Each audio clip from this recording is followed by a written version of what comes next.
10 மடங்கு வலிமை, பல மடங்கு அறிவு, சூப்பர் சோல்ஜரை உருவாக்கும் சீனா.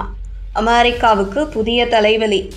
அமெரிக்காவில் தண்டிக்கப்பட்ட ஒரு விஞ்ஞானி இன்று சீனாவின் அதிநவீன ஆய்வகத்தில் அமர்ந்து கொண்டு மனித மூளையையும் எலக்ட்ரானிக் கருவிகளையும் இணைக்கும் அபாயகரமான ஆராய்ச்சியில் ஈடுபட்டு வருகிறார்.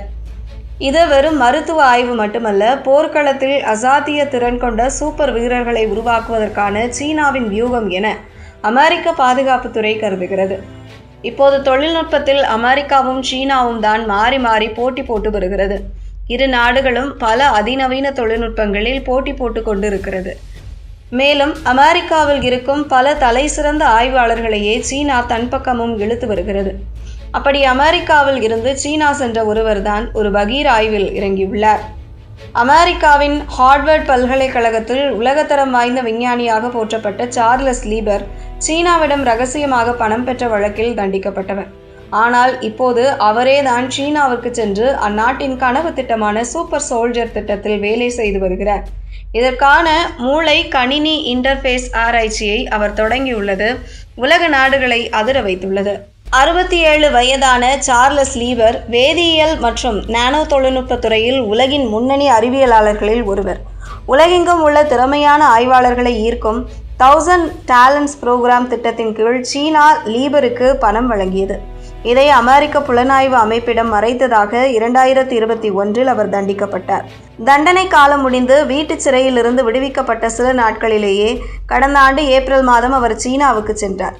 இன்று ஷென்சன் நகரில் உள்ள ஐபிரைன் நிறுவனத்தின் நிறுவன இயக்குநராக பதவியேற்றுள்ளார். லீபர் பிரைன் கம்ப்யூட்டர் இன்டர்ஃபேஸ் என்ற தொழில்நுட்பத்தில் நிபுணத்துவம் பெற்றுள்ளார்.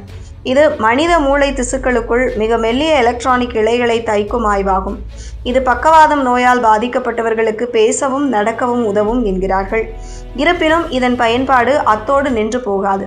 சீன இராணுவத்தின் விஞ்ஞானிகள் இதனை பயன்படுத்தி வீரர்களின் மன உறுதி, வேகம் மற்றும் போர்க்கள சூழலை உணரும் திறன் ஆகியவற்றை மேம்படுத்த முயல்கிறார்கள். அதாவது சுருக்கமாக சொல்ல வேண்டும் என்றால், கேப்டன் அமெரிக்காவை போல சூப்பர் சோல்ஜர்களை உருவாக்க திட்டமிட்டு வருகின்றனர். அமெரிக்காவில் விலங்கு நல சட்டங்களால் செய்ய முடியாத பல பரிசோதனைகளை செய்ய லீபருக்கு சீனாவில் முழு சுதந்திரம் வழங்கப்பட்டுள்ளது. இப்போது லீபரின் ஆய்வகத்தில் 2000 குரங்குகளை கூண்டுகளில் அடைத்து ஆராய்ச்சி செய்யும் வசதி உள்ளது. மனிதர்களிடம் சோதனை செய்யும் முன் குரங்குகளிடம் மூளை சிப்புகளை சோதிக்க இது மிகுந்த அவசியம்.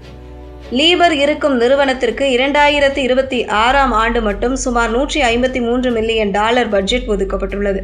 இது தவிர $1 பில்லியன் மதிப்பிலான குவாங்மிங் சயின்ஸ் சிட்டி வளாகத்தில் இந்த ஆய்வகம் இயங்குகிறது. இதில் பல அதிநவீன வசதிகளும் உள்ளன. லீபர் போன்ற ஒரு விஞ்ஞானி அமெரிக்காவில் தண்டிக்கப்பட்ட பிறகும் அவரால் சீனாவிற்கு சென்று இவ்வளவு பெரிய ஆய்வகத்தை உருவாக்க முடிகிறது என்பது அமெரிக்க பாதுகாப்பு விதிகளின் தோல்வியையே காட்டுகிறது என பாதுகாப்புத்துறை நிபுணர்கள் எச்சரிக்கின்றனர். சிவிலியன் ஆராய்ச்சிகளை இராணுவத்துடன் பகிர்ந்து கொள்ளும் சீனாவின் இராணுவ சிவிலியன் இணைப்பு வியூகம் அமெரிக்காவுக்கு கடும் கோபத்தையே ஏற்படுத்தியுள்ளது. நோபல் பரிசு பெற வேண்டும் என்ற கனவில் இருந்த லீபர் இன்று சீனாவின் தேசிய முன்னுரிமை திட்டத்தின் ஒரு பகுதியாக மாறியுள்ளார். மூளையில் மின்னணு கருவிகளை புகுத்துவதன் மூலம் மனிதகுலத்திற்கு நன்மை ஏற்படுமா அல்லது போர்க்களத்தில் உணர்ச்சியற்ற மனித இயந்திரங்கள் உருவாகுமா என்பதுதான் இப்போது பலரது அச்சமாக இருக்கிறது.